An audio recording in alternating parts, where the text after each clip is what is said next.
Happy independence day आरो बेटा। Same to you दादाजी।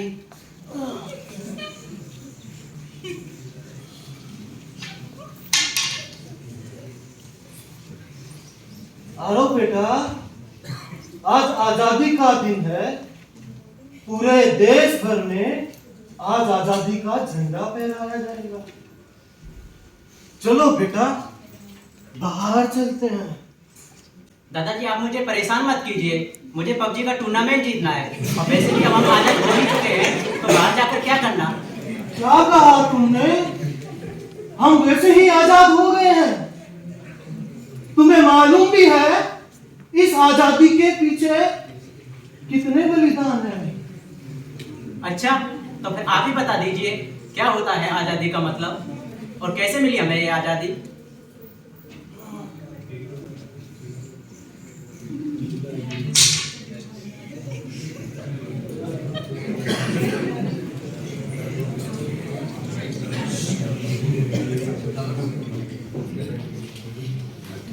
ये क्या है दादाजी? ये चिट्ठी है मेरे पिताजी की, तुम्हारे परदादा की। वो अंग्रेजों के खिलाफ लड़ने वाले साधारण किसान नहीं थे। दिल में आजादी का सपना लिए घूमते थे। प्यारे बेटे, अगर मैं लौटकर ना आऊं तो समझ लेना कि मैंने अपनी जान इस मिट्टी के लिए दे दी। हमारी जमीन, हमारी भाषा, हमारी इज्जत को बचाने के लिए हम लड़ रहे हैं। आजादी आएगी, लेकिन इसे संभालना तुम्हारी जिम्मेदारी है। और देखा देखा बेटे, ये सब उस इंसान के हैं जिसने अपने खून से इस मिट्टी को सींचा। अगर वो लोग ना लड़ते तो आज ना तिरंगा होता, ना ये देश होता, तो तुम्हारा ना पबजी होता, कुछ नहीं होता। मुझे नहीं पता दादाजी कि इस आजादी के लिए हमें इतनी कुर्बानी दी होंगी। ऐसा क्या हुआ था दादाजी? 1857 में अंग्रेजों द्वारा किसानों पर कई अत्याचार किए जाते थे। उनसे लगान वसूला जाता था। उनका अनाज सब कुछ छीन लिया जाता था।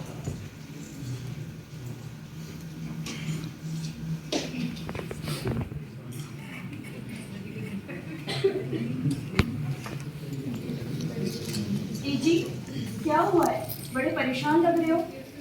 परेशान कैसे ना हो? ये जमीन हमारी, ये फसल हमारी, फिर भी इन जालिमों को हम अपना सब कुछ दे रहे हैं। It's been 2 months, and you people are not even able to get my taxes. Where's my tax? I need my taxes right now. साहब, क्या बोल रहे हैं आप? मुझे कुछ समझ नहीं आ रहा। Hey, politician!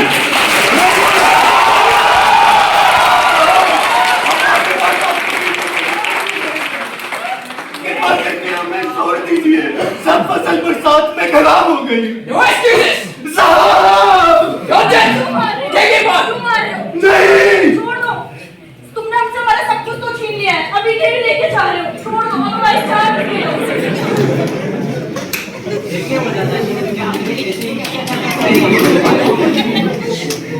फिर 1857 की क्रांति के बाद भारतीय नागरिकों में आजादी की पहली चिंगारी लगी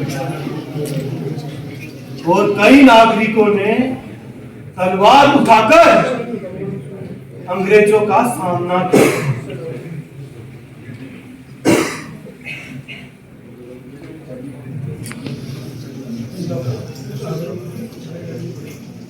कब तक सहेंगे ये गुलामी?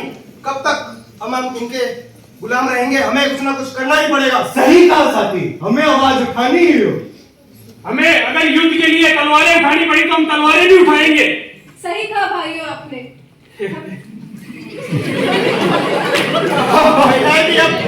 तुम भी तलवारें उठाओगी? बिल्कुल, जंग हथियारों से नहीं लड़ी जाती, शिक्षा से भी लड़ सकते हैं। तो शिक्षा ही हमारा हथियार है और हम भी जंग शिक्षा से लड़ेंगे। सही कहा आपने। हम आपके साथ हैं। हमें चाहिए आजादी, हमें चाहिए आजादी, हमें चाहिए। फिर क्या हुआ दादाजी? फिर शुरू हो गई बगावत की जंग, और इस जंग में कई महान योद्धाओं ने सहयोग दिया, जैसे सुभाष चंद्र बोस, महात्मा गांधी, रानी लक्ष्मीबाई, भगत सिंह जैसे कई वीर योद्धाओं ने आजादी के लिए सहयोग दिया। सन 1928 में भगत सिंह ने ब्रिटिश अधिकारी जॉन सॉल्डर को मार गिराया, और सन 1929 में असेंबली पर बमबारी की। साथी, ये बमबारी किसी की जान लेने के लिए नहीं, ये हर एक भारतवासी की गूंज होगी। सही कहा भाई। वंदे मातरम, वंदे मातरम, वंदे मातरम।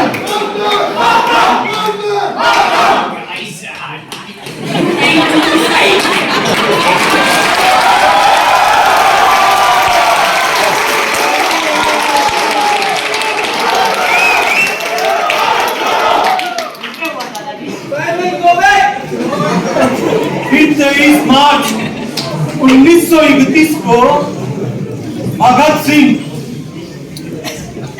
सुखदेव और राजगुरु को फांसी की सजा सुनाई।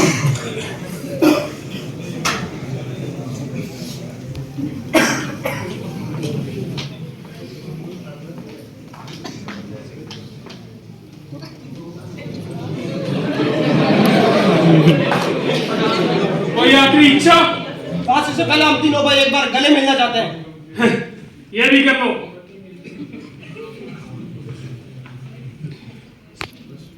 सरफरोशी की तमन्ना अब हमारे दिल में है, देखना है जोर कितना बाजू एक कातिल में है।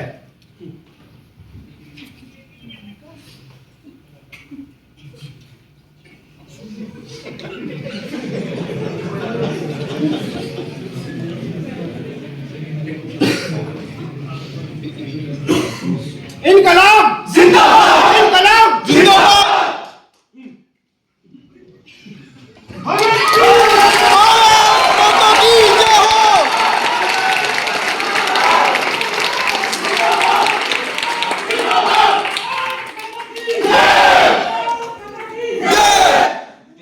क्या हुआ दादाजी? क्या हमारा हीरो मर गया? नहीं बेटा, यही तो ब्रिटिशर्स की सबसे बड़ी गलतफहमी थी। उन्हें लगा कि भगत सिंह के मर जाने से सब खत्म हो जाएगा, लेकिन एक भगत सिंह के मर जाने से और कई भगत सिंह पैदा हुए, और इस प्रकार सन 1947 में हमारा देश अंग्रेजों से पूर्ण रूप से आजाद हुआ। दादाजी, ये सुन के तो मेरा सीना गर्व से और भी चौड़ा हो गया। इसीलिए तो कहते हैं सारे जहां से अच्छा हिंदुस्तान हमारा। जय हिंद।